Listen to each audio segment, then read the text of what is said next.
सैयद वारिस शाह क़यामत का मंजर बयान फरमाते ने, जदों तीक है ज़मीं आसमान कायम,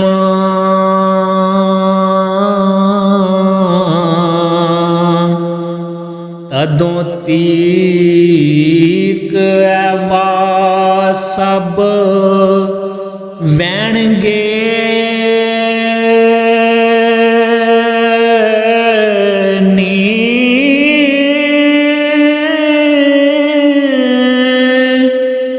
सबा किबर हंकार गुमान लदे, आप विच अंतनू डैणगे नी, यौमा तशक्का कुस्समाउ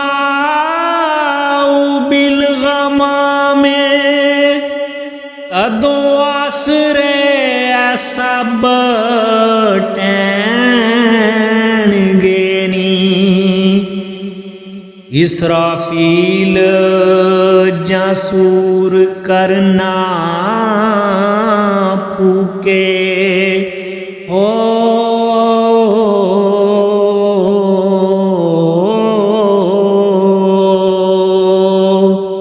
तदों सब लपारड़े रहणगे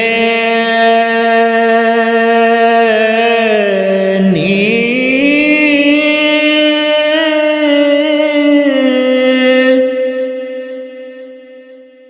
बाशक धूल नू हशर दा होल होसी,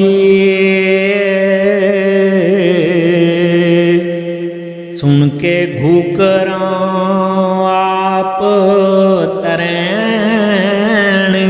नी, उड़ जान पहाड़ सब होण रेज़े,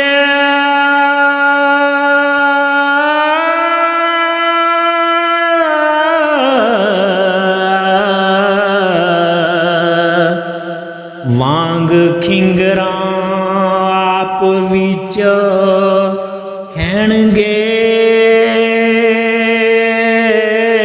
नी,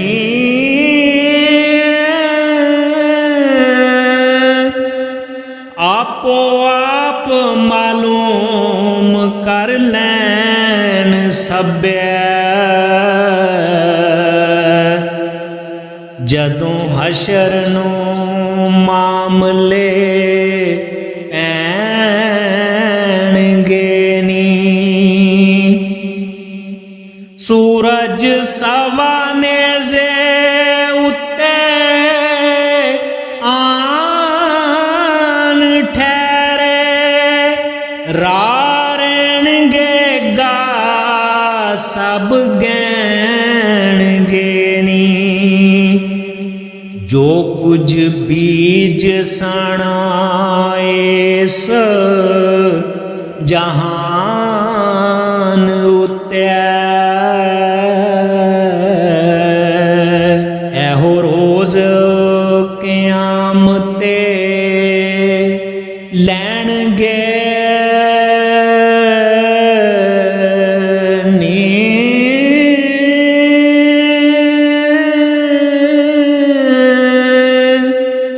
बदले मिलणगे करनिया भरनिया दे, ओ अमाल नामे हथीं ढीणगे नी, कुर्सी अर्श ते लौते कलम जन्नत,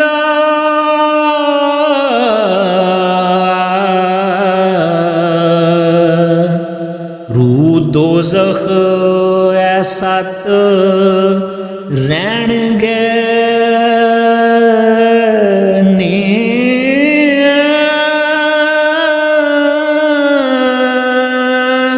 दुनिया दुनियादार ना रहेगा कोई इत्थे, साबत फकर अल्लाह दे रहणगे नी।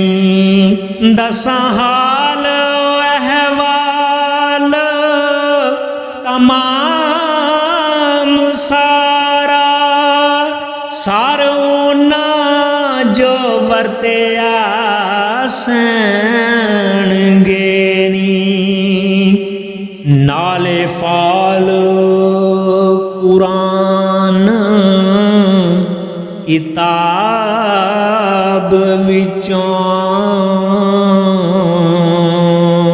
जेड़े ढूंढ रखण वेख लैणगे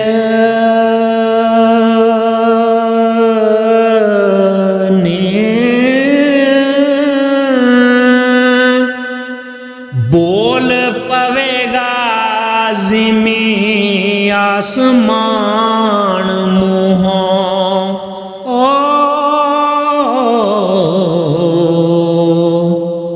नाल हुक्म हवालड़े कहणगे नी।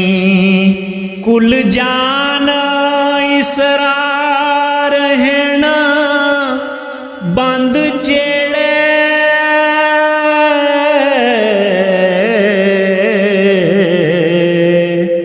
अखीं अपनी आप दिस पैणगे नी।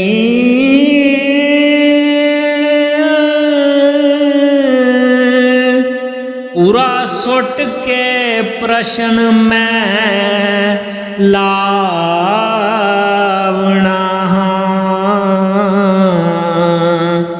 दसां इना जो उठ के बैणगे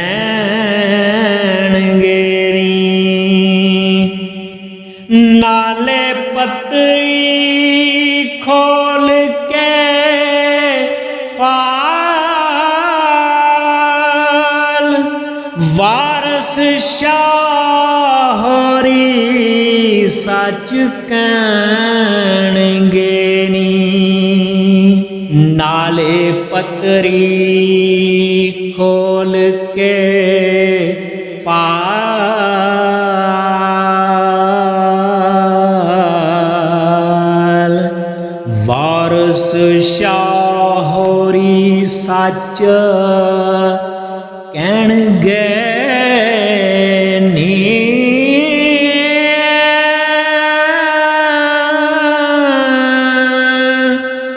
वारस शाह होरी सच कहणगे